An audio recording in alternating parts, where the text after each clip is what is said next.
नमस्ते बच्चों, Sonia Verma Hindi classes YouTube channel में आप सभी का स्वागत है। और आज मैं आपके साथ छायावाद की प्रमुख काव्य रचनाओं को प्रश्नावली 63 के अंतर्गत साझा करूंगी।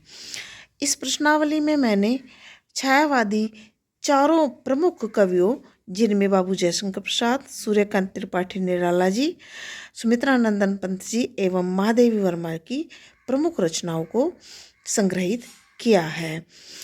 मैंने सभी महत्वपूर्ण रचनाओं को हाईलाइट भी कर दिया है, तो जो रचनाएं मैंने हाईलाइट की हैं उन्हें तो आप ज़रूर याद रखें। तो चलिए देख लेते हैं आज की वीडियो में इन सभी रचनाकारों की प्रमुख रचनाओं को। सबसे पहले हम बाबू जयशंकर प्रसाद की रचनाओं को देख लेते हैं। इनमें है उर्वशी, वनमिलन, प्रेम राज्य, अयोध्या का उद्धार, शोकोच्छ्वास, बब्रुवाहन, कानन कुसुम, प्रेम पथिक, करुणालय, महाराणा का महत्व। और इनमें से जो रचनाएं महत्वपूर्ण हैं वो देख पा रहे होंगे आप कि वह मैंने हाईलाइट की हुई है, और मैंने प्रयास किया है कि जो महत्वपूर्ण रचनाएं हैं उनका सन भी मैं आप उन रचनाओं के सम्मुख अंकित कर दूं, तो मैंने किया है। अब हम उनकी अन्य छायावादी रचनाओं को देख लेते हैं। तो प्रसाद जी की छायावादी रचनाओं में 4 रचनाएं आती हैं, और उनमें है सन 1918 ईस्वी में लिखी गई झरना, 1925 ईस्वी में लिखी गई आंसू, 1933 ईस्वी में लिखी गई लहर और 1935 ईस्वी में लिखी गई कामायनी। चारों ही रचनाएं अत्यंत महत्वपूर्ण, और मैं उम्मीद करती हूँ कि आप इन्हें सहजता के साथ याद कर लेंगे। और अब हम मस्त, फक्कड़, फकीर ऐसे उपाधियों से विभूषित सूर्यकांत त्रिपाठी निराला जी के काव्य रचनाओं को देख रहे हैं। और इनमें हैं कुकुरमुत्ता, बेला और नए पत्ते, अर्चना, सरोज स्मृति और आराधना।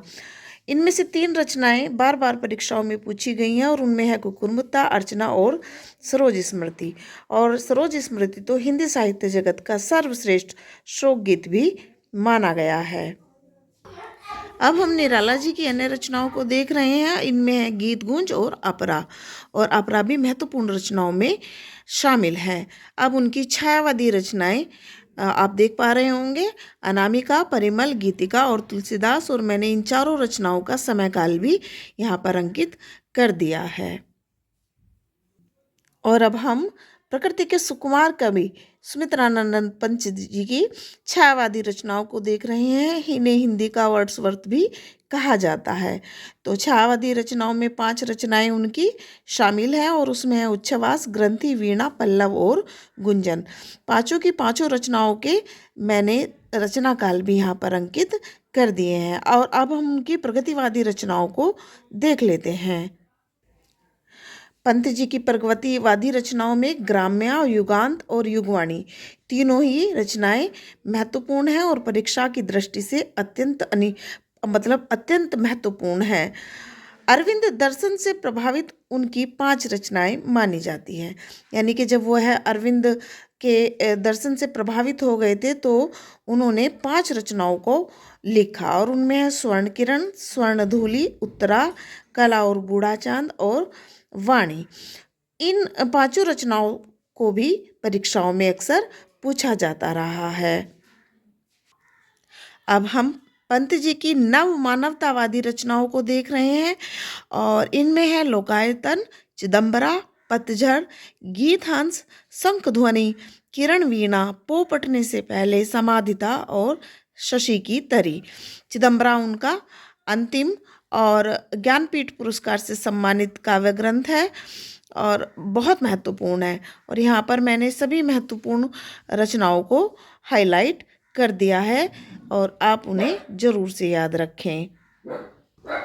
अब हम सुमित्रा नंदन पंत के द्वारा रचित काव्य नाटकों को देख लेते हैं, और ये भी 9 है, और इनमें जो महत्वपूर्ण है वो हाईलाइट है। तो इनमें है रजत शिखर, शिल्पी, स्वर्ण, अतिमा, मधुवन, युग पुरुष, छाया, मानसी और ज्योत्सना। और जो लगातार परीक्षाओं में पूछे गए हैं उन्हें मैंने इंडिकेट कर दिया है, तो आप इन पर जरूर से नज़र रखें।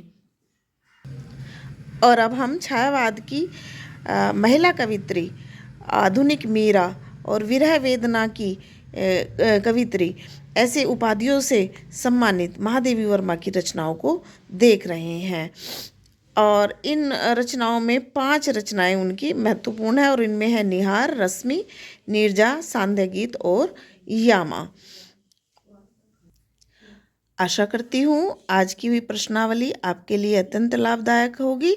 और यदि वीडियो पसंद आए तो वीडियो को लाइक कीजिए, चैनल को सब्सक्राइब कीजिए और वीडियो को ज़्यादा से ज़्यादा शेयर कीजिए ताकि अधिक से अधिक बच्चे इसका लाभ उठाकर अपनी परीक्षा में सफलता को प्राप्त कर सके। तो चलिए कल मिलते हैं ऐसी ही वीडियो में।